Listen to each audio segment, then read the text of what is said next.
Doon sa amin, pag-ahon mo, itim ang damit mo. Ganda oh.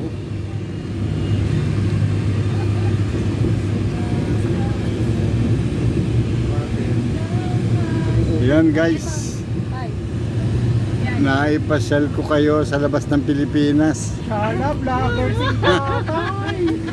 Oo, may Nakita niyo yan? Oo. Ano yung tawag mo doon sa mga... Ano po yung tawag mo doon sa mga subscribers? Oh, yun. Mga ka-drivers, gano'n? Oh. Or mga ka... Hindi, mga kabuwayan. Mga kabuhayan. Mga kabuhayan, dito tayo ngayon sa labas ng Pilipinas. Cavite po ito. Narinig nyo guys. Narinig nyo guys. Nasa labas tayo ng Pilipinas. Nakarating na tayo sa Cavite. Oo, labas na ng Pilipinas. No? Wala yun doon sa atin. Cavite, Pilipinas ang layo.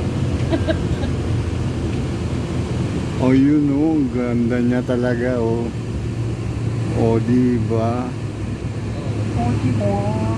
May pa dito, maraming waiting shed na pinagawa.